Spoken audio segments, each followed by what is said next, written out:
Abengourou est une ville située à l'est de la Côte d'Ivoire, dans la région de l'Indéné du Hablin, dont elle est le chef-lieu, à la frontière avec le Ghana. Abengourou est le fief des Agnis, peuple originairement issu du Ghana. Les Agnis ont migré en Côte d'Ivoire avec le grand groupe Akan. Sa population est estimée en 2010 à plus de 116 169 habitants. C'est la 10e métropole de la Côte d'Ivoire. Le nom Abengourou vient de l'expression Mpekro, signifiant en Ashanti, langue du Ghana, je n'aime pas les palabres.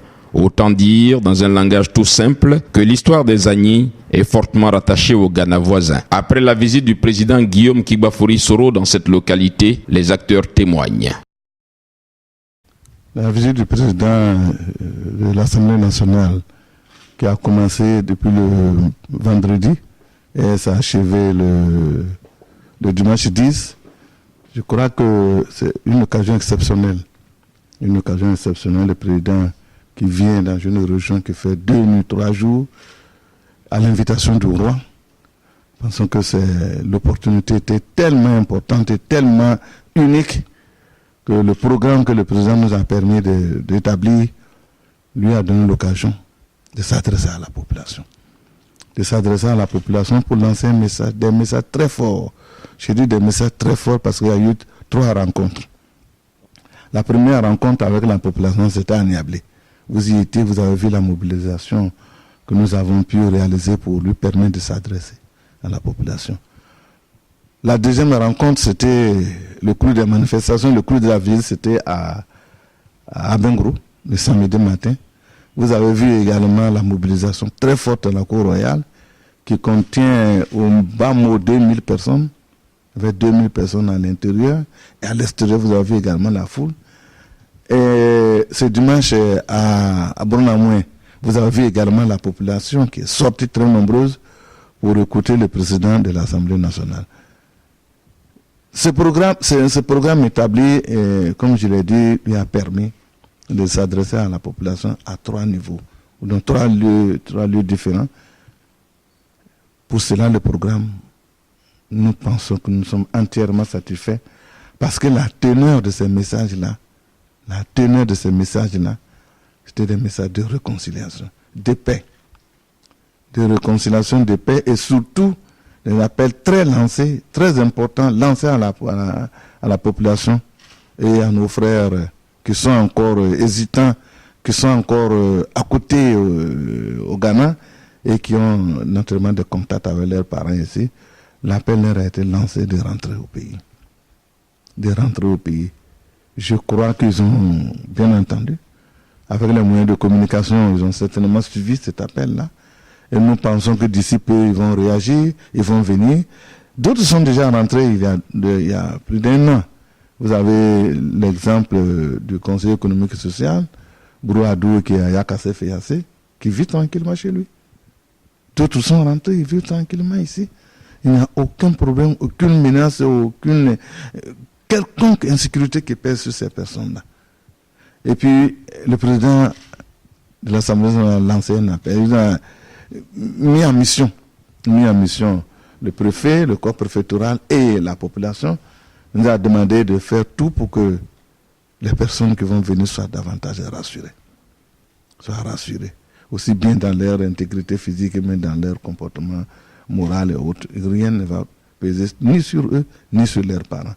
Le président a également lancé un autre appel très important. Il nous a demandé, nous qui sommes responsables administratifs et responsables coutumiers, de faire en sorte que nos rapports avec nos voisins, nos frères du Ghana soient très bons. C'est de très bons rapports que nous entretenons. Naturellement, c'est le même peuple. C'est le même peuple, donc il ne peut en être autrement que nous entendons bien. Au niveau de l'administration, nous sommes régulièrement invités par nos collègues de l'autre côté du Ghana. Quand il y a la fête d'indépendance, on invite le sous-préfet de Niablé qui est tout juste à la frontière. Et quand il me consulte, je lui dis de se rendre là-bas pour aller honorer l'invitation. Et vice-versa. Quand nous avons notre fête d'indépendance, on invite notre collègue de l'autre côté. C'est dire que nos contacts, nos rapports avec les frères du Ghana sont de très bons rapports. La ville d'Abengourou a reçu la visite du président de l'Assemblée nationale. Nous savons qu'en pareille situation, la sécurité est une des priorités. et quelle a été votre contribution lors du séjour du président de l'Assemblée nationale en termes de sécurité? Merci. Je me présente. Je suis le commissaire divisionnaire Sérim Boignon, préfet de police d'Abangourou.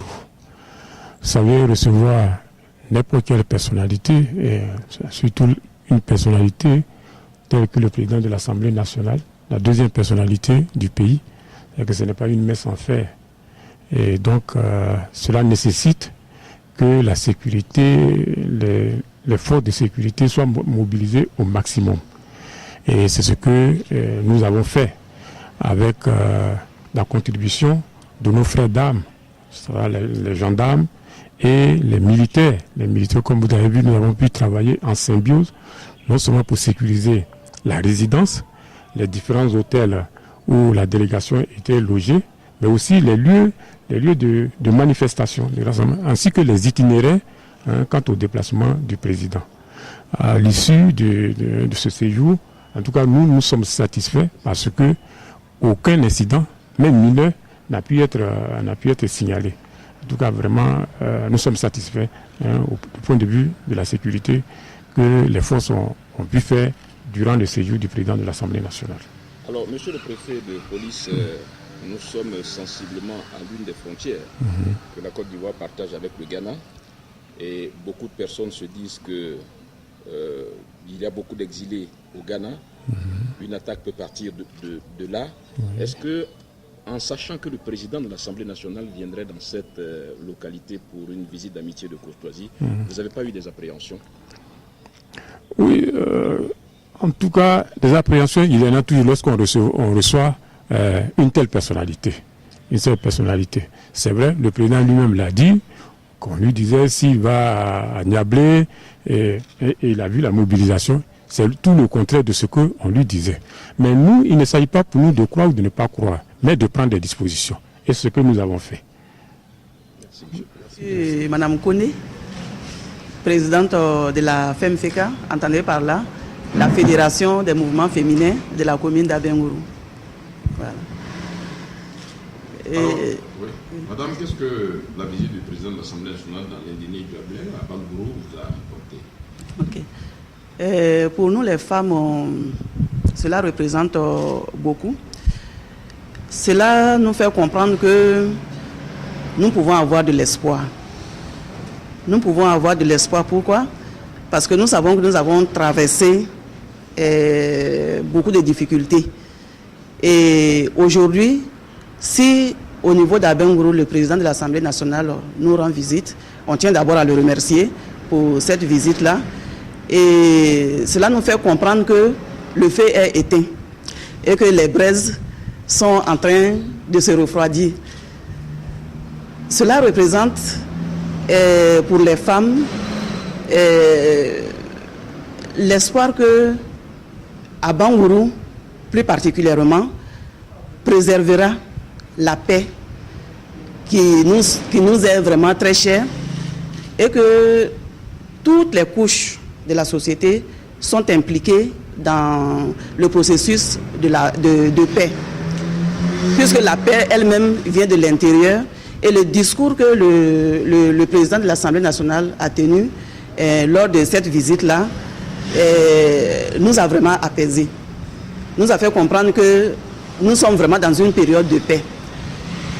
Le discours à l'endroit des jeunes m'a marqué particulièrement, puisque les jeunes sont nos enfants. Cela nous motive davantage à comprendre qu'il y a des personnes qui, dans leur vision, veulent que la jeunesse puisse se prendre en charge, que la jeunesse puisse être responsable. Et je pense que si les jeunes, après avoir écouté ce message, si les jeunes appliquent les conseils que le président a donnés, ça va permettre d'abord à la zone, à la région, puisque nous sommes à Bangourou, de préserver sa paix.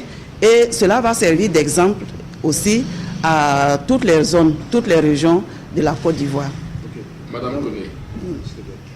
Justement, le président vous a investi d'une mission allant dans le sens de quelle sera la part que les femmes vont jouer dans cette mission à laquelle le président vous a investi. Oui. vous savez que, en principe, tout repose sur la femme. Et nous, on avait déjà commencé. Nous rentrons bientôt dans une période sensible. Ce sont les élections locales. Et nous savons que ces élections sont très importantes pour la population. Parce qu'il s'agit d'élections pour le développement. Donc toutes les couches sont impliquées. Et nous, les femmes, avant que le président même vienne, tous les messages que le gouvernement fait passer nous a interpellés. Donc nous avons déjà commencé à faire la sensibilisation au niveau des différentes couches sociales et surtout au niveau des acteurs clés des élections, c'est-à-dire les candidats, au niveau des supporters des candidats, au niveau des jeunes surtout, et puis au niveau des femmes. Donc nous avons mis un comité en place de 40 personnes, 30 femmes et 10 jeunes qui vont sillonner 10 villages et puis 10 quartiers au niveau d'Abengourou pour faire des sensibilisations de proximité, pour faire des émissions de radio, pour également mettre les candidats, avant les élections même, mettre les candidats ensemble. Ça, c'est vraiment notre souhait. On le fera. On mettra tous les candidats ensemble pour qu'ils puissent donner ensemble un message qui va vraiment faire comprendre à toute la population que si en haut, les gens s'entendent, en bas, nous n'avons pas intérêt à nous quereller. Donc, cette activité-là nous tient à cœur. On le fera avant les campagnes, pendant les campagnes et puis pendant les élections.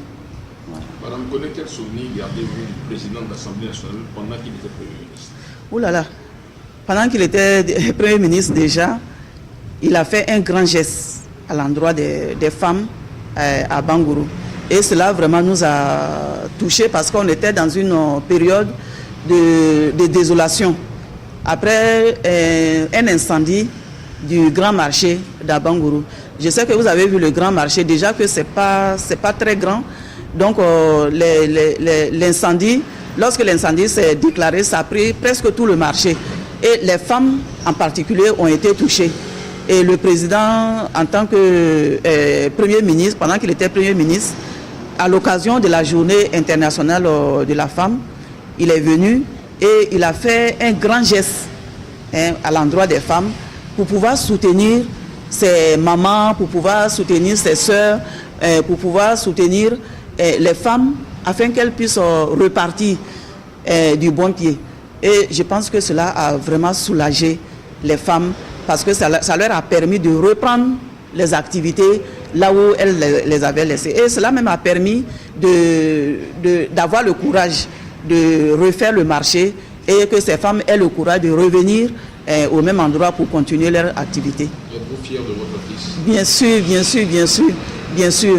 Parce que nous voyons en lui vraiment une grande personnalité. Nous voyons en lui une grande âme. Nous voyons en lui une grande sagesse. Et franchement, on ne le dit pas parce que vous venez de l'Assemblée nationale et qu'il vient de passer. On le dit en fonction de l'observation que nous avons faite depuis la crise, pendant la crise et la dernière crise, et puis après la crise. Les actions qu'il mène, c'est la personnalité même qu'il est. Franchement, je le dis du fond du cœur, c'est une grande personnalité et nous sommes vraiment très fiers de lui, pour nous les femmes. Je nomme Abdou Richard Désiré, président de la jeunesse communale d'Abangourou.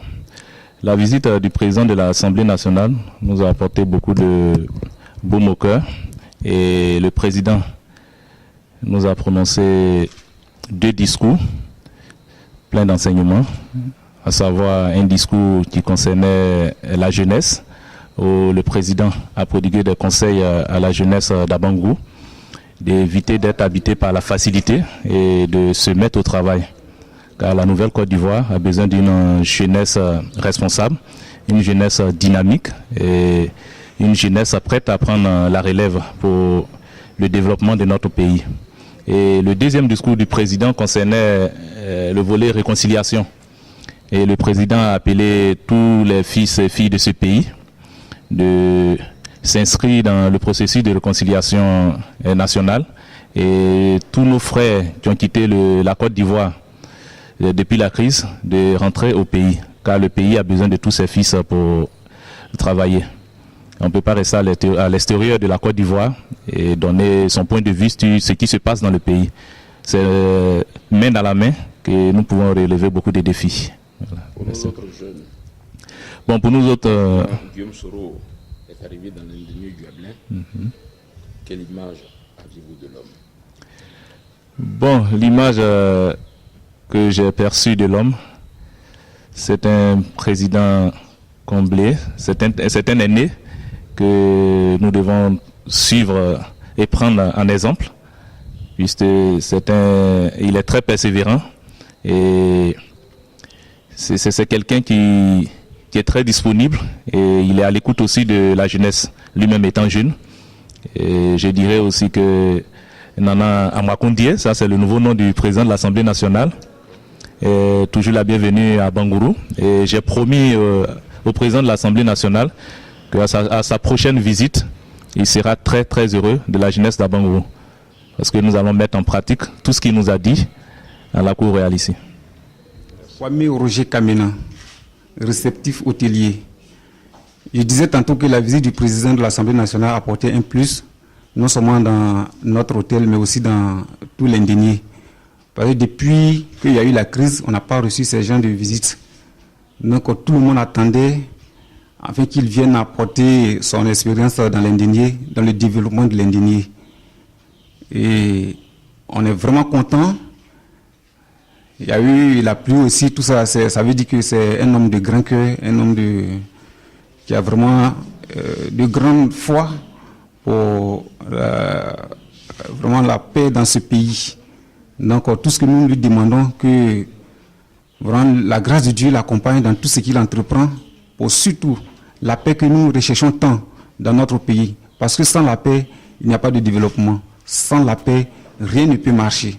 Surtout pour nous les jeunes qui sont, disons, en quête d'emploi, il faut qu'il y ait vraiment la paix pour que les investisseurs puissent vraiment revenir dans le pays pour vraiment porter de l'emploi à la population. Je vous remercie.